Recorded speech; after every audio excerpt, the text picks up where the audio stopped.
Sa aklat ni Lucas, Kabanatang 22, mula sa mga talatang 35 hanggang 38.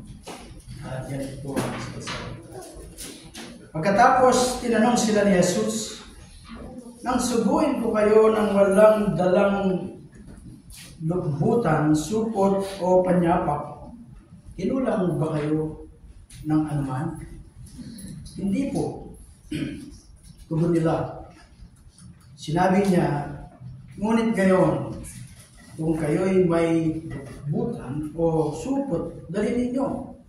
Ang walang taba ay pagbili ang kanyang balabal at bumili ng isa. Sapagkat sinasabi ko sa inyo, dapat matupad sa akin ang sinasabi ng kautusan, kasulatan. Binilang siya sa mga salarin. Sapagkat ang nasusulat tungkol sa akin ay natutupad na." At sinabi ng mga alagad, "Panginoon, ito po ang 2 tabak. Sapat na yan." Tutunan niya po. Diyos, maraming salamat po sa oras nito. Nagkalupong kung sama-sama. Ulihin ka, sambahin ka sa Espiritu. Muli, parinig ang iyong salita. We pray, O God, na umusap ka po sa amin, sa iyong mga salita, sa tulong ng iyong mga Espiritu. At patuloy, sa tulong ng iyong mga Espiritu, ay iyong mga salita na ay maririnig.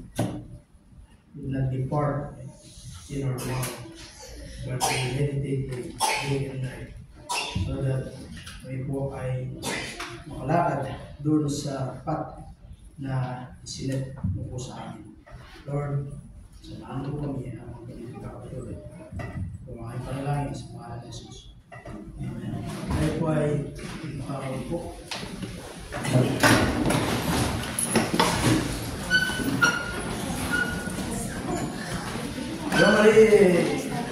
Happy Mother's Day po sa lahat ng mga ina.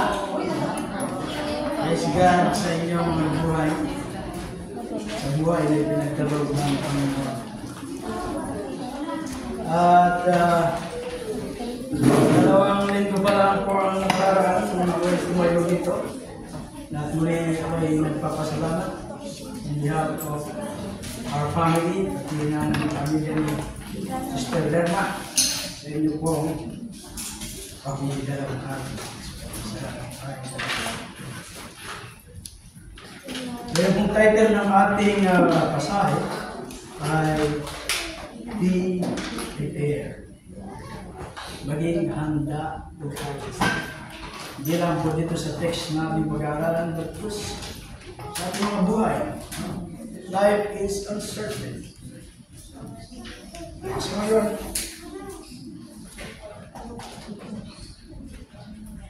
mamaya ako bukas tayo ginagawa. So we must be always lagi tayo prepared. Meron pong motto ng mga Boy Scout. Lagi nila sinasabi. Laging handa daw. Be prepared. Ang ating Panginoon Kristo ay tinatawagan niya ang kanyang mga alagad, no? To enter into spiritual warfare na bukas yung kanilang mga mata, no? Prepared to endure fellowship with Him in suffering and being mocked and rejected. Doon po sa verse 35 ay nagbago po yung tema. Suddenly change yung pong tema. Ito po yung final instruction na merong katanungan yung ating Panginoon sa Kristo. Sabi po niya dun sa verse 35, "When I sent you out with no money bag, or knapsack, or sandals, did you lack anything?" Kaya sabi po ng mga lagad, nothing. At ito pong katanungan na ito ay nagre-refer back po dun sa unang commission ng mga disipulo ng ating Panginoon Kristo. Kanina nag-aaral tayo ng mga observation, interpretation, and application. So, gagawin ko natin eh. So, yung ating Panginoon Kristo, niremind niya yung kanyang mga alagad doon sa kanilang previous tour. No? Yung paghayop nitong kanyang mga alagad. Sabi niya to them, sino sila? At dito, yung ating Panginoon Kristo ay nag-focus siya sa kanyang mga alagad, hindi lamang kay Apostle Peter. No? Nung Sunday ay si Apostle Peter, yung pinakausap ng ating Panginoon. Matto sa verse 31, yung you doon ay plural, so it speaks sa mga alagad. But mayroon specific na verse na pag-usap kay Apostle Peter. So, pinapaalalanan sila ng ating Panginoon Kristo doon sa kanilang nakaraang evangelistic tour, kung paano sila ay hindi nagkulang sa lahat ng bagay sapagkat sila ay may favor na trato ng mga tumatanggap sa kanila. At sila ay tinatanggap ng with goodwill and hospitality yun sa kanilang unang evangelistic tour.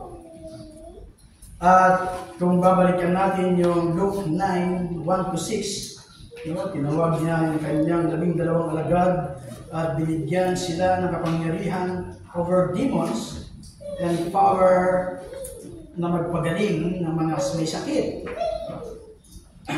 At ipahayag yung mabuting balita about the kingdom of God. At sinabi niya sa kanila na wala silang dadalhin doon sa kanilang paglalakbay, walang journey. Sila ay hindi nagkulang sa pagkain, sa pera, pananamit. At sila ay nananahan sa mga bahay ng kanilang mga tinutuluyan. At sila mag-good yung kanilang pagtanggap dito sa mga alagad. Ang tanong ng ating Panginoon, nagkulang ba kayo nung kayo ay isugo ko upang pahayag ang Ebanghelyo na walang daladalang pangailangan? Ang sagot ng mga disipulo ay hindi po. At doon sa verse 6 ng Luke chapter 9, ay nagtungo sila sa mga villages. Pinahayag nila ang mabuting balita at nagpapagaling ng mga may sakit. At hindi lang yon, ay meron pang pangalawang time na sinugo ng Panginoon yung kanyang mga alagad. Doon sa Luke 10 verse 1-12. Dalawang pagkakataon ay nag-appoint siya ng 72 mga disipulo upang iproklama ang mabuting balita. At mapapansin natin sa verse 4, ay sinabihan din sila na huwag magdala ng anuman. At pagdating doon sa verse 7-8 ng chapter 10 of Luke, ay makikita natin dito na i-provide ng mga tao yung kanilang mga pangailangan. At sila ay nanahan sa kanilang mga tahanan.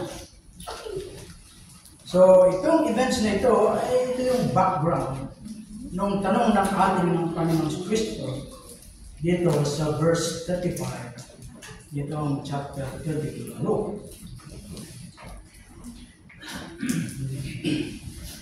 Sabi ng mga alagad, they did not lack anything. People were responding. Bukas yung kanilang mga tahanan, binibigyan sila ng pagkain na makain at lugar na kanilang matutulugan. Sila ay nagdedepende doon sa hospitality nito mga tagapakinig ng Ebanghelyo. Followers of Christ are the sent out ones called to fulfill the Great Commission.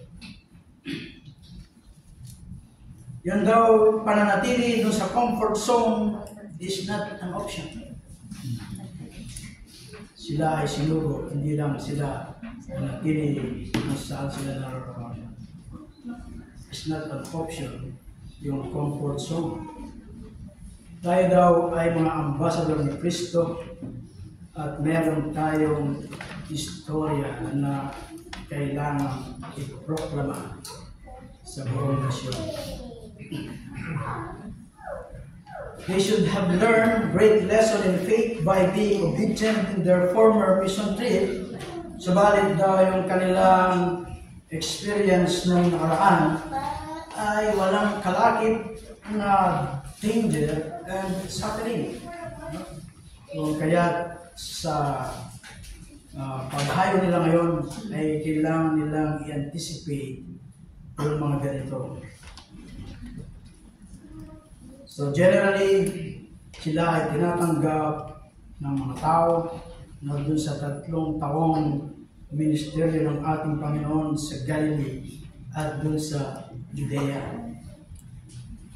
When they were with the Lord was received, welcomed by a massive crowd who were thrilled to have him there as he taught and as he healed and as he cast out demons. Nung kasama sila ng ating Panginoon Kristo, malugod yung kanilang pagtanggap sa kanila. Pagka nakikita nila yung pagtuturo ng ating Panginoon, yung pagpapagaling niya sa mga may karamdaman at pagpapalayas ng mga hinalihan ng demonyo. They wanted Jesus in their town. Kaya sa isang senaryo ay sinabi sa ating Panginoon na manatili ka dito. Nakita nila yung mga kababalagan na ginagawa ng ating Panginoon. They wanted Jesus in their presence. And so, they were happy to receive those who were with him. Kapag tinatanggap ang ating Panginoon Kristo ng malugod, ay malugod din naman tinatanggap nila yung mga alagad ng Panginoon. Ganun din naman sa ating kapanahonan ngayon. Pag malapit ka kay Mayor, so madali yung pagtanggap ng mga tao. No? Dahil nyo yan. Dito, alagad ni Jesus yan. So madali yung kanilang pagtanggap. No? During the time when the Savior, because of his miracle of healing and other charitable work among the needy multitude, did not yet experience much opposition and enmity. Hindi sila nakaranas ng mga oposisyon at mga sumasalungat sa kanila. At itong kanyang mga alagad ay ipinahayo na sila. At napakaganda yung kanilang mga trato sa kanila. Andun yung respect ng mga tao. At bagamat kinuman ng Panginoon na sila ay walang dalhin ng anuman, money bag or knapsack or sandals, they were so hospitably received. Saan naman sila pumunta, that they suffered no one. Hindi sila nagkulang sa anumang bagay. Ang lahat ay naging madali and prosperous for them, and they returned with joy. Yun po yung picture before. Doon sa verse, yung picture before, yung katanungan, dun sa verse 35. But sa verse 36, ito po yung sinasabi dun sa verse 36. He said to them, but now, yung mga contrast. Noon, ganito ang naranasan nyo. No? Hindi ko kayo pinagdala ng anumang bagay, no? At hindi kayo kinulang sa anumang bagay. No? Naging labis-labis pa nga pagkat nandun yung magandang pagtanggap ng mga tao sa kanila dahil sila ay mga alagad ng Panginoong Hesus.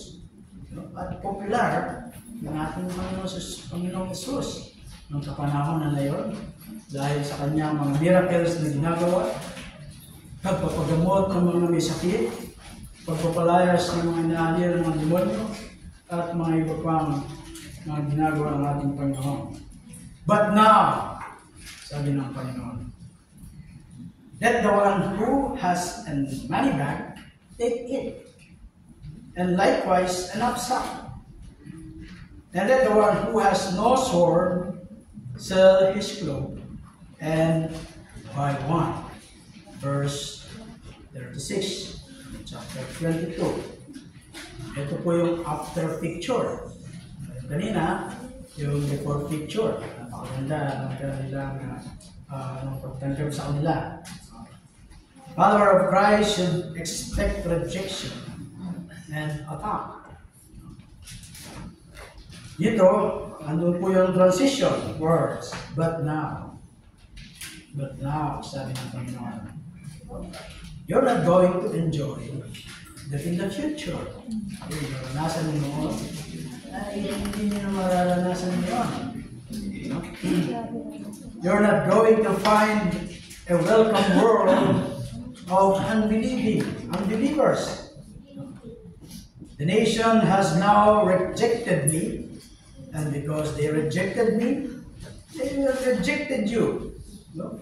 At sapagkat ako ay inyong ipinangangaral at kayo ay belong sa akin, they reject me. You preach me, they reject you. Yun po ang sabi ng Panginoon. No? Jesus is telling us something very practical. Ang nais niya sa kanyang mga disipulo na malaman nila that they are entering in a battlefield. Kaya ba nang sinasabi ng isang commanding officer, no, sa mga bagong sundalo? Sabi po ng commanding officer, boot camp is over. Tapos na yung training, no? Yung sa maikling panahon. We are heading into battle. Tayo ngayon ay ahayod sa digmaan. Tapos na yung training. Grab your gear and make sure you are ready to fight. Kagaya din ng isang football coach. Ganun din yung kanyang sinabi. Sabi niya, practice is over. Now we must get into the trenches and play the game. Nais ng ating Panginoon Kristo na maunawaan ng kanyang mga disipulo na sila ay kakaharap sa matinding conflict. Extreme conflict. The attitude of the world will now be one of hostility rather than hospitality. Hindi na hospitality yung nakakatagpo nyo, nakakaharap nyo, kundi hostility na. Jesus is going to send out His disciples to battle yung sitwasyon ay iba na. No longer will they be able to go out empty-handed preaching the kingdom of God. Yan sabi po niya sa verse 36. Who has money bag, take it. and likewise the knapsack, and let the one who has no swords select you and buy one. Things have changed, like fire. Now when they go on mission, they will find trouble and suffering. Babasahin yung Book of Acts. Tignan natin yung mga dinanas ng mga alagad. They are not going to find a welcoming world. No, yung mga tao ay hindi na bubuksan yung kanilang mga pinto at sila ay imbitahin na ipangarap ang ibang pinto. Hindi lang sa panahon na nangyari, even sa panahon natin. No? Kapag sasabihan mo yung kilala mo, kapitbahay mo, sino man, yung ibang pumasyal sa inyo, no? Magbahagi lang ng salita ng Panginoon, walang tao, ipupuntahan sa kanto. Yung mga experience yung mga iba natin na mga kapatid dito, sila din ay sinabi yung mga bagay nito. Wala, busy. Walang time. No? Ganon yung mga experience nila ngayon. Hindi katulad nung popular pa yung ating Panginoon Kristo. People are not going to be open their doors and inviting us in to preach Christ. They will face hostility. The world that has rejected Jesus as the Son of God is going to reject those who proclaim Jesus as the Son of God. Yun daw sanglibutan na nag-reject sa ating Panginoon Kristo na siya ang anak ng Diyos, ay ganoon din i-reject nila yung mga tao na nag-ahayag ng Panginoon Kristo ay anak ng Diyos. The missionary situations has changed and it will be a dangerous time. The situation will be dangerous, but Jesus tells his disciples that if they do not own a sword, they need to sell a cloak and buy a sword. Alam po ba ang pinagagawa ng Panginoon kapag tayo ay naghayag ng kanyang mga salita? No? Kung tayo walang tabak, ay bibili tayo ng tabak. Ay, gano'n yung ginagawa ng mga Islam. By force. But sa atin, ay hindi ko gano'n yung turo ng Panginoon. Yung short po ito is only symbolic. Meaning, preparation. Be prepared. At hindi po yun yung mensahe na bili ka ng tabak at punta ka sa bahay ng mabahaginan mo at hindi ka tumanggap. Tawag mo lang sa impyerno. Tanggap na ako sa tabak ka. This is not to say the gospel advance by the sword. Our Lord is showing this figuratively.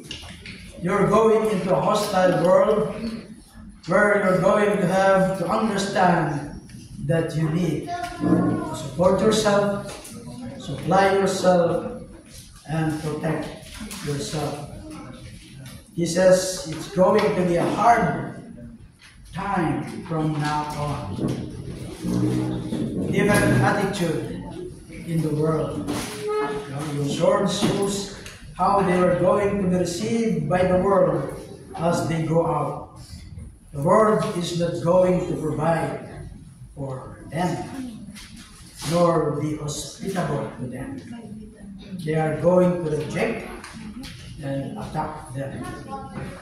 At ang sabi nga, yung sword dito shows that they need to be prepared. So sa atin, we are able to practice yung ating faith sa lugar nito. Medyo nagpit ng konti. Ito ngayon, medyo may kaluwagan ha. Huwag lang tayong mag-proselyte. At kahit saan, pwede tayo mag-practice ng ating mga faith. At hindi tayo matatakot na makulong. Kagaya ng ginagawa natin. It's salamat sa Panginoon at open yung mga ganitong gawain. But sa mga ibang lugar, ay dumaranas sila ng persecution. At maraming mga lugar na matinding persecution pa yung kanilang mga dinaranas. At sa mga report, doon daw sa North Korea, sa Saudi Arabia, muna ay talagang mahigpit masyado rin. No? Yung mga ng mga churches ay pinapasok nila. So, balita ngayon, medyo lingkod yung kaluwagan. Kaya yung ibang mga kapatid na nagbabalita, kapag sila ay tutungo sa mga lugar ng panambahan, yung mga Bible nila ay napakago. Hindi open, hindi kagdang ng Bible. So, at patago yung mga gawain na ganito. Sa Afghanistan, sa Iraq, Somalia, no? Sa Iran, Yemen at mga ibang mga bansa kung saan ay hindi malaya yung pagkakaya ng Ebanghelyo. At base sa mga agencies ay lumalaki daw yung violence against Christian around the world. So ang ating Panginoon Kristo ay binawarningan niya ang kanyang mga lagad of hostility and persecution. At kailangan daw natin maobserbahan that being a Christian does not mean that we will only practice our belief and proclaim our faith when it is socially accepted to do so.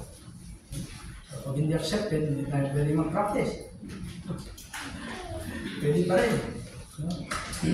But nandun nga yung danger of persecution. Jesus is teaching his disciples that they will be living in a time of hostility. At sinabi ng ating Panginoon sa Kristo sa kanila that they will be arrested. At mababasa natin siya sa Acts. Maraming mga aresto na mga disipulo, tinulong, pinatay, sinulog pa yung iba. Gawa daw ng para sa park, inabalot ng yung alkitran, parang gawin iba. Ganon yung mga dinanas ng ating Panginoon Kristo, no? Nawala na sila. Nawala na ang ating Panginoon Jesus. Yan ay mababasa natin sa Book of Acts about yung mga persecution of Christians. Are we prepared to stand individually for Christ and together as a church in the face of hostility? Kung tayo ay nakaranas ng ganito, kung hindi man dito, kung mapunta tayo sa ibang lugar na gano'n, na lamang yung pagka-persecute ng mga Christian. Sabi, are we prepared to stand sa ganitong sitwasyon? Siguro, hindi mo na ako Christian. Pag nasa na ako sa lugar na hindi pinapersecute. Masasabi ba natin, kagaya ng sinabi dun sa Acts, we must obey God rather than men? Acts 5:29. Will we stand joyfully during trouble and dangerous times, just like the first century disciples of Jesus? Or will we change our belief or shrink in our faith as the pressure mounts against Christian? Papalit muna ako ng religion para hindi ako ma-persecute. Lumbalag tayo.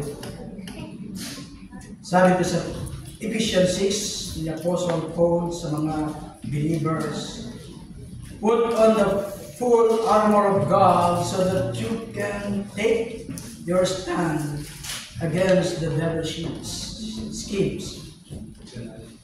For our struggle is not against flesh and blood, but against the rulers, against the authorities, against the power of this dark world, and against the spiritual forces of evil in the heavenly realms. Therefore, put on the full armor of God, so that when the day of evil comes, you may be able to stand your ground, and after you have done everything, to stand. At kung si Apostle Peter daw ay nabubuhay lang sa ating kapanahonan, ay sasabihin din niya, the time of the spiritless faith has passed. We must get into the game. It's time to be diligent about obedience. It is time to make tough choices and eliminate things that draw us or our family from God. At si Apostle Peter ay nagbigay ng isang advice. Ang sabi po niya doon sa 1 Peter 3:15-16, always be prepared to give an answer to everyone who asks you to give the reason for the hope that you have. But do this with gentleness and respect, keeping a clear conscience, so that those who speak maliciously against you, against your good behavior in Christ, may be ashamed of their slander. At sinabi niya sa kanila, but now, yung previous passage, no, yung chapter, verse 35, ay describe natin nakakaiba yung tema, yung sitwasyon nila noon, at ngayon ay kakaiba na sa kanilang future evangelistic campaign. Difficult days lies ahead. Pagkatapos po ng crucifixion ng ating Kristo, everything would change. Jesus' arrest and crucifixion would trigger opposition, rejection, and even overt persecution sa kanyang mga alagad. At sabi ng ating Kristo, doon sa future na kanilang kakaharapin sa Luke 10:3, go your way, behold, I am sending you out as a lamb in the midst of wolves. Yun po yung pagdili ng ating Panginoon doon sa Luke 10:3. Go your way, behold, I am sending you out as lamb in the midst of wolves. Bakit ganun na lang yung pagbabago? So, nung nakaraan, napaka-generous ng mga tao sa kanila, maganda yung kailang pagtanggap sa mga disipulo. No? Generally, dahil popular yung ating Panginoon sa Kristo sa kanyang paggawa ng mga miracles at pagpapagaling ng mga sakit. And soon, Jesus will no longer be with them, wala na yung ating Panginoon sa kanila na pagkatapos ng kanyang crucifixion. The first was their time of training, but now they were to put into practice what they had learned. Tapos na yung training. Nung kasama na sila, ay tinrain sila ng ating Panginoon. Tinroon sila. Tinrain. Tapos na yung training. At sabi ng ating Panginoon, kailangan nilang i-put into practice yung kanila mga natutunan. Tayo, lagi yung ating mga pag-aaral. Pag-aaral sa Zoom, pag-aaral sa face-to-face. Pinuput into practice ba natin yung ating mga pinag-aaralan?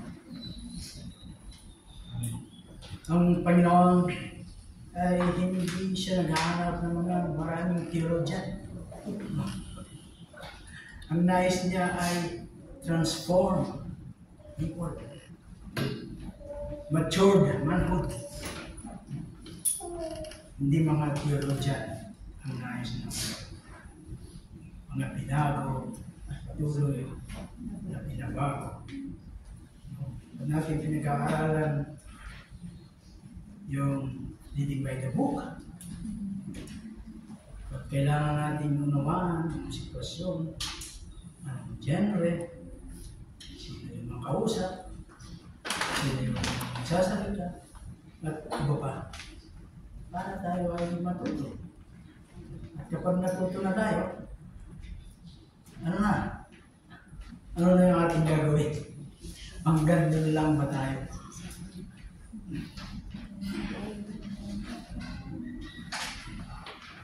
So Luke does not describe the critical provision they would have, which they did not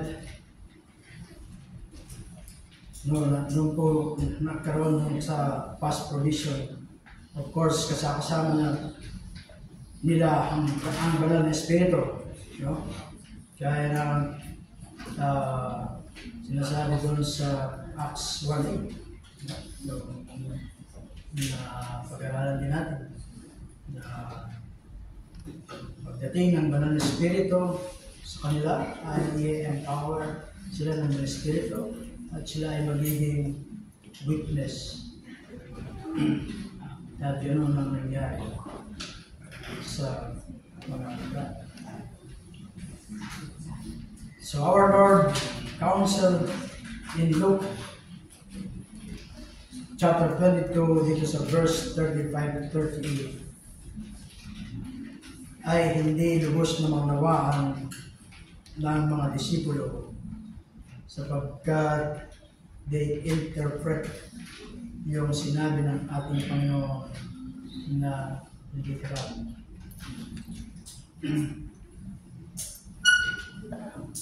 Kagaya ng nangyari doon sa Garden of Gethsemane, ng dakpin ng ating Panginoon Kristo. Nugot ni Peter yung kanyang sword. Nitak yung sword dyan sa tree. Ganun ang pagkakaunawa nila doon sa sinasabi ng ating Panginoon. Kaya nung sa bandang huli, sabi niya, ito po, may dalawang espada. Kaya sabi ng Panginoon, it's enough.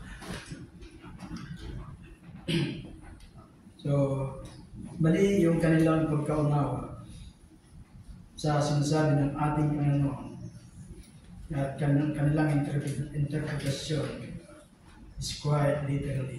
Kung kaya itong si Peter doon sa garden, bilang patunay ng kanilang maling pagkaunawa ay gumamit siya ng tabak. And verse 37, sabi mo doon, no? He was numbered with the outlaws. Pinalawak ng ating Panginoon Kristo yung mensahe by quoting Isaiah 53. At ito po ay the prophecy of the suffering servant. The prophecy of Isaiah that we know so well, and madalas po natin itong binabasa at madalas na ginagamit, no, doon pag ginaganap yung the Lord's Supper. Pamilyar po tayo sa text na to. Jesus says is speaking about Him. At po sa Isaiah 53:12, ito po ang sinasabi, "Therefore I will divide him a portion with the many, and he shall divide the spoil with the strong. Because he poured out his soul to death, and was numbered with the transgressor. Yet he bore the sin of many, and makes intercession for the transgressor." So, yung pong transgressor, ibig sabihin, people who rebel or revolt.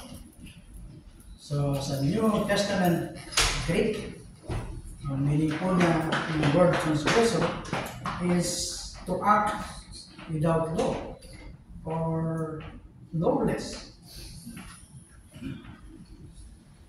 He was counted among the outlaws. He was counted among the rebels, the rebel. So Jesus would be counted with the lawless.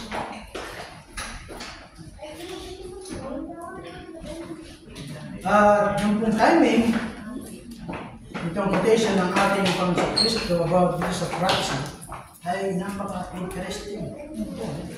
Yung timing.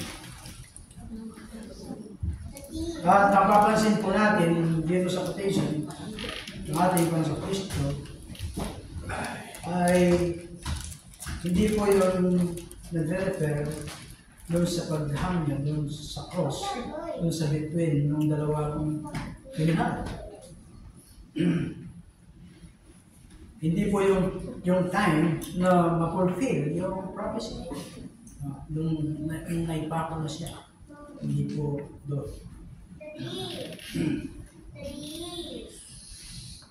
The prophecy fulfilled when Jesus is eating, hindi raw din na-fulfill yung prophecy nung ang ating Panginoon Kristo ay kumakain at umiinom, nakasama niya yung mga tax collector at mga sinners.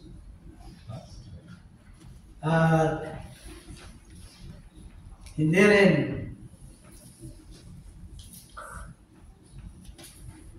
yun ang fulfillment ng prophecy.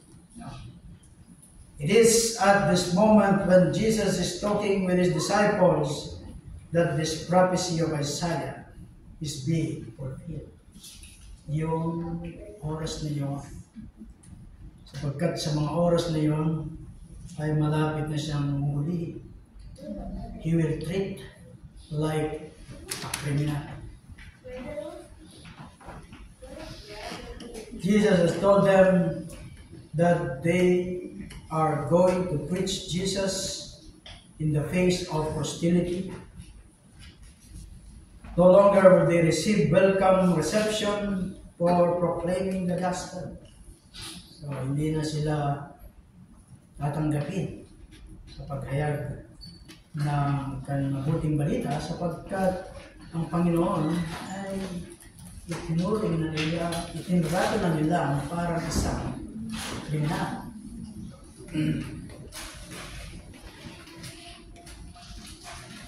They would find trouble and suffering for preaching the message. At bakit daw sila ay kakaharap ng mga troubles at hostility? Sabi po sa verse 37, to follow Jesus means you are part of the outlaws or the lawless. Sabi ikaw ay isang follower ng ating Panginoon Kristo, ay tinuturing ka rin nila lowless, outward. Ganon din ang turing nila sa iyo kapag ikaw ay follower ng ating Panginoon Jesus. To follow Jesus is to be numbered with the outcasts and the rebel. Jesus says the prophecy of Isaiah does not point to the cross but to being with his disciples. They are now outcasts of the society. Kaya si Peter ay takot na takot, no? Ang gabi muli ng ating Panginoon. Di ba kasama ka rin niya? Hindi ko kilala. Punta ulit siya dun sa isang lubong ng mga baglumo. Nakita kita, kasama mo siya. Mali. Hanggang 3 beses. Yan ang lawa ang mga. Ganon yung kakaharapin ng mga disipulo. Are we prepared? Kapag tayo ay nandun sa ganon sitwasyon. Or, isa ka ba? Hindi. Yan doon sa China, no? Sa ilalim ng dagaw. May mga nagpe-pray yata ng Christian doon. Tapos may lumapit na, ay may pumasok na sundalo.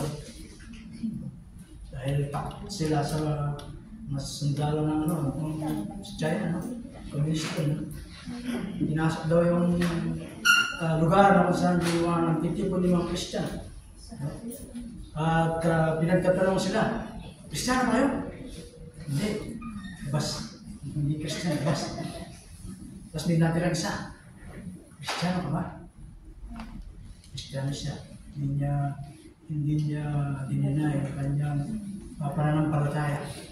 And yung sundalo pala ay Kristiyano. So, pareho tayo. Natakot sila sa sitwasyon, no? Tayo kaya? Pag pumasok dito yung mga opposition ng ating Panginoon, no? Kristiyano ba yun? Hindi, kadali mo lang dito. Hinaya lang po ko eh. Invite na. Baka ganun na tayo. Are we prepared sa mga ganong sitwasyon? Paul taught clearly that Christians obey the government because it's instructed by God. Those are Romans 30, 1-7. But following Jesus will put us in hostility with the government and with the world, not in harmony with them. Kaya mga nabanggit na lugar kanina. Jesus was counted as a criminal and suffered as criminal death. So we will be outcasts and rebel for following Jesus. Do we have faith to stand in such time? Meron ba tayong pananampalataya sa mga ganong sitwasyon? Will we follow Jesus and be numbered with the outlaws? Will we be rejected and be considered outlawless for the sake of Jesus? Sabi ng Isaiah 53, was numbered with the transgressor. He is innocent, yet he will bear the guilt of men. He is greatly esteemed by God and is elevated to the pinnacle of position and power, and yet he regarded by man as a sinner. Choose rejection, suffer death, is viewed as just. He who is God ay tinitingnan po nila as justly condemned by God. He who bear the sin of men, tinitingnan po ng mga tao as bearing the sin of his own. The Messiah is perceived by men in a way precisely opposite that of God. Men look down upon him as worthy of God's wrath, yet it is he who alone is worthy, righteous, but who bears the sin of men. Men would reject the Messiah because he would not conform to their expectation of him and of his kingdom. I-reject po siya ng mga tao because hindi na-meet yung kanilang expectation patungkol sa kanya at sa kanyang karyan. While God would look upon Messiah as the sinless Son of God, tinitingnan po siya ng mga tao as a sinner condemned by God. So habang yung mga disipulo are debating among themselves who was perceived to be the greatest, sa mga nakaraang natin mga pag-aaral, they were thinking in terms of a scepter, yung staff or button bore authority. No? But Jesus spoke to them of a sword. The disciples were thinking in terms of the crown, but Jesus headed for a cross. Jesus is so doing was fulfilling the prophecies of the Old Testament concerning the Messiah and his kingdom, but the disciples were wholly missing the point of his coming. Ano ang ginawa ng mga disipulo? Dahil sa hindi nila maunawaan precisely what this messianic prophecy was saying, that the glorious kingdom of righteousness was to be brought about by a king who was rejected as a sinner. The crown, as it were, was to be preceded by a cross. Indeed, the cross was God's means of gaining the crown. Yung cross ay yung pamamaraan ng Diyos of gaining the crown. All of this was revealed through the prophecy of Isaiah.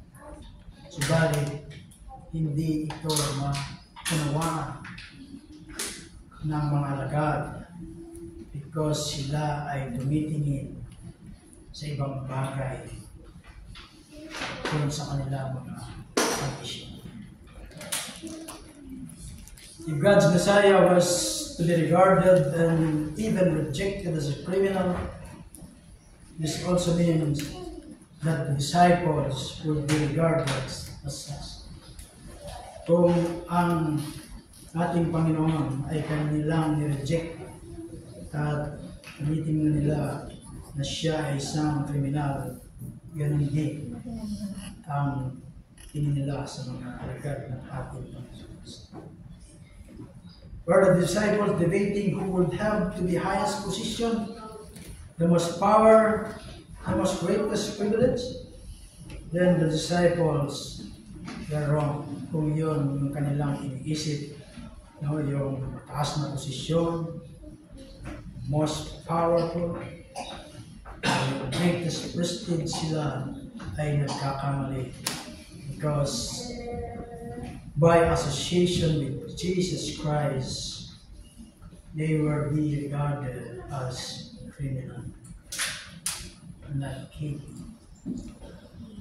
They would just need to think in terms of sword, not spectacle. They must be ready to endure man's rejection and persecution, not men's honor and praise. So, identifying with Christ and suffering kapag sila ay alagad ng ating Panginoon Kristo, the disciple will eventually enter into the victorious and joy of his future kingdom, as he had told doon sa Luke 22:28-30.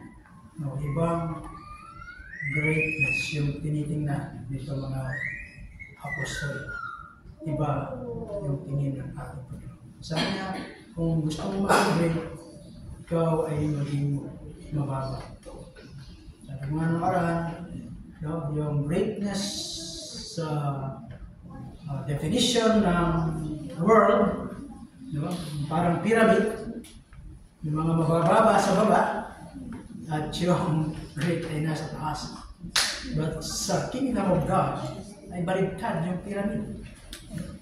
Yung mga mabababa ay nasa taas, at ikaw ang nagdadala sa kanila. Ikaw ang nasa baba. Jesus was not a criminal in reality, or in character, or in deed. But Jesus was numbered with the transgressor. Sabi niya, for he will be regarded as transgressor.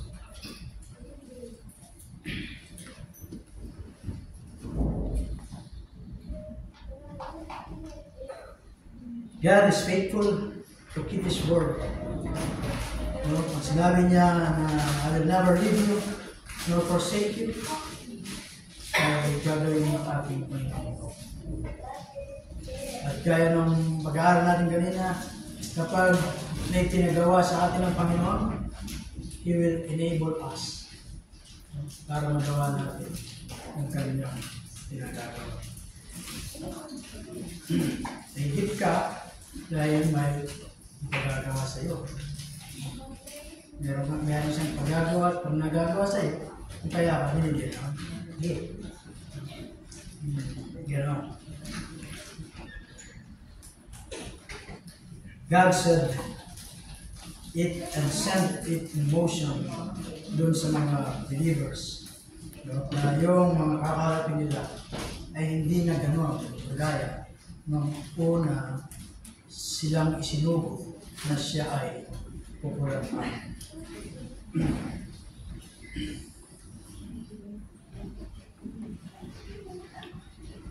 Yung point is that Jesus is using this prophetic passage to explain to the disciples that though he was innocent, his enemies would treat him as a criminal, a transgressor, and crucify him as a criminal. So the disciples would have a difficult times accepting or understanding what the Jewish leaders would soon treat Jesus as criminal.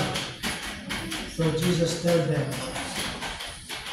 this has to happen to fulfill what was prophesied about him in Isaiah.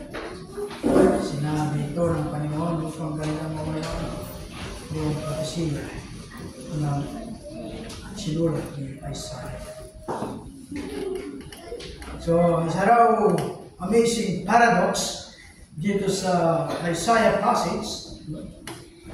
For Jesus, who was separated from sinners, and dun sa Hebrew 7 verse 26, Jesus was separated from sinner. But dito sa Isaiah, to be regarded as a transgressor. Mababasa ko namin yan sa Matthew 9 verse 3, Mark 14:64, at John 10:33. The hatred that Christ and his followers would face did not come as a surprise to him, but was the direct fulfillment of the scripture. Hindi po surprise, but ito ay katuparan ng kasulatan. The Lord made that clear by bracketing his quote sa Isaiah 53:12. Ang po sa statement that which is written No, yung sinulat nito ay kailangan ganap sa akin. For which referred to me na mag-fulfill yung isinulat ng Jesus. So, hindi po dun sa time na siya ay pinapalo sa krus. So, bagkus, kung pa lang sa time na yun, nakausap niya yung kanyang mga alagad. And then after that, pag-usap nila ay dinapit po siya. Tinrato na parang isang kriminal. Hindi as a sinner, but as a transgressor. And then you go verse 38. And they said, "Look, Lord, here are 2 swords." And he said to them, "It's enough." It's enough. So ito po yung response ng kanyang mga alagad. Yung marinig yung sinabi ng ating Kristo na yung walang tabak ay pagbili yung kanyang balay at bumili ng tabak. Response ng mga alagad, dito may currently 2 ng tabak. Yung isa yung kay Peter, marahil yung isa ay sa ibang alagad. Kasi yung kay Peter, yung ginamit niya, yung sa garden, na tinamtaga, yung sa tenga ni sundalo. So, probably Peter and 1 other disciples had the swords on them that they could put out and show Jesus. Meron na kaming 2 rito. And he said to them, "It is enough." Ba yung ibig sabihin ng Panginoon? Kasi na yung 2 sword. Takbuhan na sila doon sa Gethsemane, no? Dahil hindi nila kaya doon sa 2 sword, yung mga sundalo. It's enough. No? Means that 2 will be sufficient. No? Rather, enough of this kind of talk. Tigil na natin yung usapan nito. Hindi nyo naman maunawaan yung mga sinasabi. It's enough. No? It's enough. Ano ibig sabihin? In light of Jesus' command to Peter in the garden to put away his swords and Christ's non-resistant and Jewish guard, obviously, Jesus is speaking symbolically. This sword, not literally, when he told them to buy a sword. He was referring to the sword as a symbol of preparation for the intense spiritual conflict just ahead. When the disciple took Jesus literally and produced 2 swords, and he replied, "It's enough." He was dismissing the subject in light of their continuing spiritual darkness. They just didn't get it. Hindi nila maunawaan yung sinasabi ng ating Panginoon. So, wala ka. Kung mga ating pag-usap na ito, then it's enough. Sabi na. Kung daw isang strange statement by a disciple considering Jesus had just described he would be regarded as a transgressor, they seem to have their mind focused on his instruction about the sword. Dahil ibibilang siya bilang isang transgressor or rebel, so ang ibig sabihin, yung nakapokus yung isipan nila, kailangan natin ng taba upang ipagtanggol ang ating at ang inisip nila ay literal na sword ang kailangan nila. So Jesus told the disciples to sell their robe and buy sword, and they pursued 2 swords. Jesus said, "It's enough."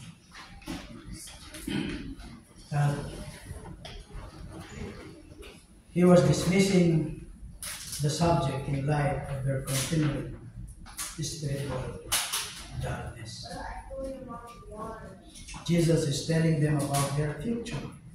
No, hindi na magiging madali para sa inyo yung kinakaharap niyong pagmimisyon kapag siya ay hindi na nila kasama. No longer will people welcome them in their homes to preach. They will be met with hostility and suffering. So they will need to go prepared and ready to protect themselves, because they are going to be counted as outlaws and rebels in society. So in conclusion, we are called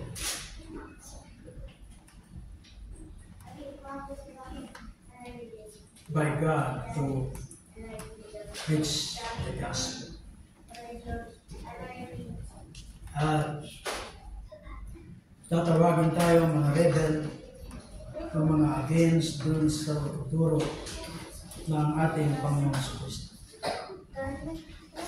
Yung mga against sa turo ng ating Panginoon, tatawagin tayo mga rebel, outcast.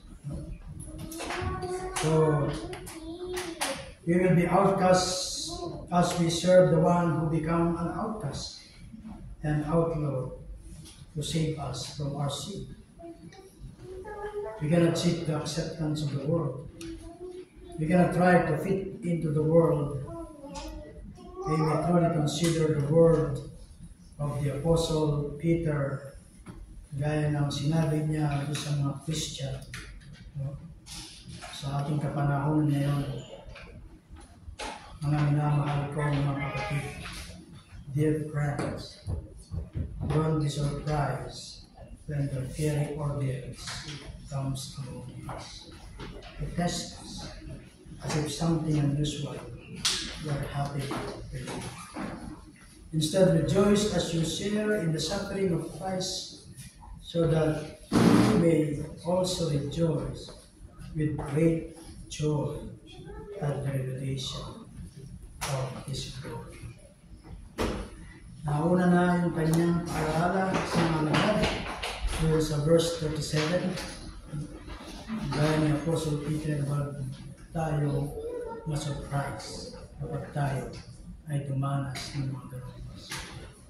Because magalak lang tayo with great joy of the revelation of His glory. Pag tayo ay bahagi dun sa suffering ng ating Panginoon. To be a genuine followers of Christ, of Jesus, we must allow Him to radically reorient our thinking. Taking up our cross daily and being prepared and willing to submit to rejection and suffering and humiliation required, drawing on all of the sources of God's grace. Kailangan maging handa tayo bilang mga genuine follower of Christ. Doon sa kakaharapin natin rejection, suffering, humiliation, at yung ating resources ay magmumula sa ating Panginoon. Sa grasya ng Panginoon ay mapapagtagumpayan natin ang We cannot escape the cross, but certain victory and glory lie ahead. As Jesus nangyari po sa ating Panginoon Kristo. We cannot escape the cross. Kung tayo ay genuine na tagasunod ng ating Panginoon Kristo, but certain victory and glory lie ahead. For now, it is time to put on the ating combat boots, armor of God, rather than yung mga chinelas. Put on the full armor of God, because sabi ron, yung ating mga away is hindi yung sport, but the spirit battle natin, the physical battle. Are we prepared? Like sa mga sila ay prepared sila. No? iba't ibang kamatayan ng kanilang dinanas. But they are prepared. They are prepared to meet the Lord. Because sabi nga, yung ating mga paghihirap sa buhay na ito is pansamantala lang. Compared to the glory that we have sa ating Panginoon. Amen. Praise God.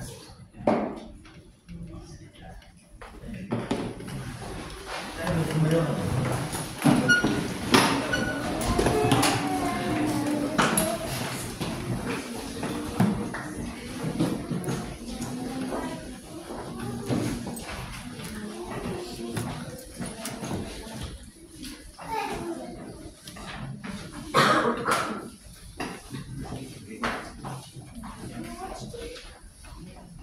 Heavenly Father, tuli po ay nagpupulit at pasalamat Panginoon